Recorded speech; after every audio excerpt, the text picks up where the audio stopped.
আপনাদের মুর্শিদাবাদে বাড়ি না কোথায় বাড়ি? শফিক হারামখোরটা কোথায় বাড়ি? নদিয়া বাড়ি। ওর দ্বারা ইসলাম প্রচার হচ্ছে তো? কথা বলে না। ইসলামের ক্ষতি নয়, সমাজ ব্যবস্থার ক্ষতি হচ্ছে। শুধু মুসলিম সমাজ নয়, পুরো সমাজ ব্যবস্থার ক্ষতি। আপনারা জানেন না, আজকে আমি গাড়িতে আস্তে আস্তে দেখছিলাম, সোনু সুদ বলে একটা আর্টিস্ট আছে বলিউডের, ফিল্মের আর্টিস্ট, তিনি পোস্ট করেছেন যে অস্ট্রেলিয়ার মতো ভারতেও মোবাইল এবং ইন্টারনেট বাচ্চা ছেলেদের জন্য ব্যবহার করা নিষিদ্ধ করা দরকার।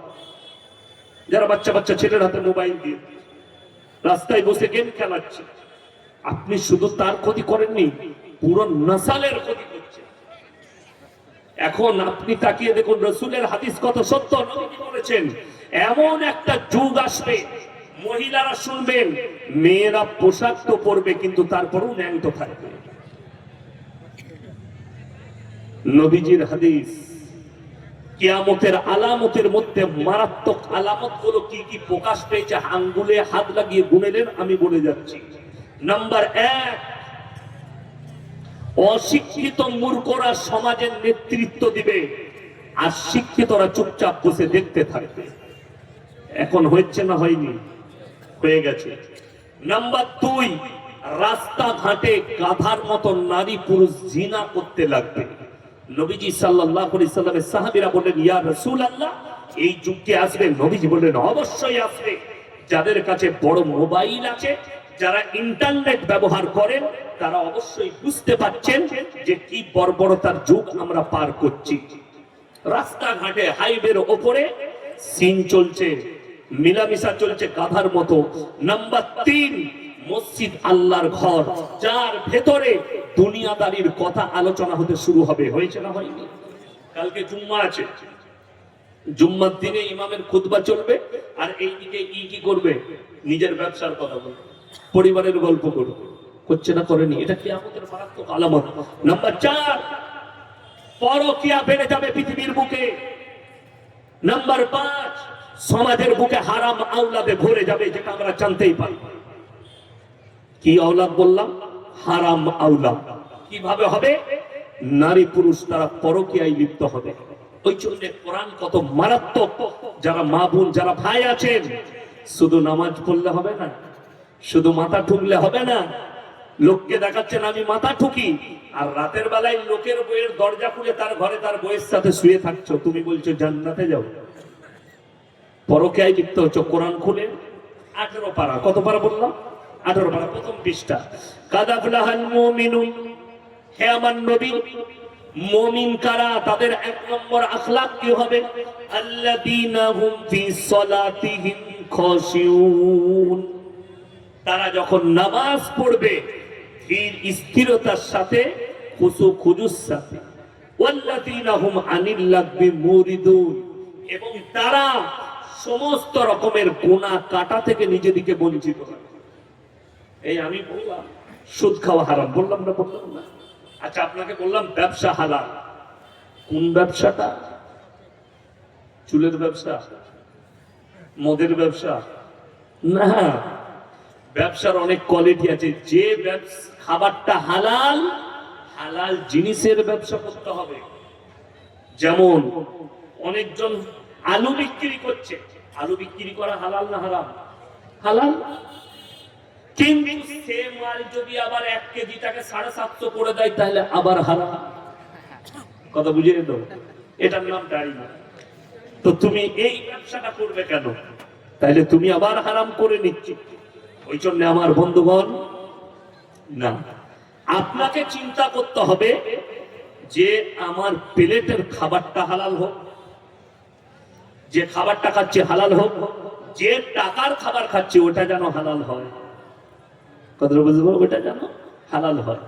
যেমন আপনি শুনে গেলেন আমাদের জন্য জবাই করা মাংস খেতে হবে না? হবে না আমাদেরকে?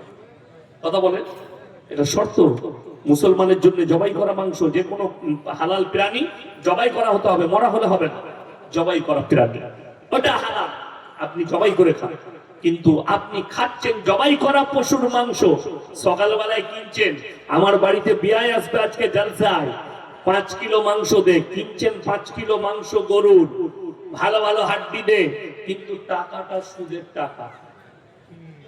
আমি আর কিছু বলবো না, বিবেক তোমার, তুমি ভেবে নাও কিরকম হালাল হবে। দুঃখের বিষয় মুসলমান জেনেও অজান হয়ে থাকে। কেন? পাপেতে সমাজ ভরে যাবে কিয়ামতের পূর্বে। আপনি তাকিয়ে দেখুন, খালি বর্বরতার পাপ করব।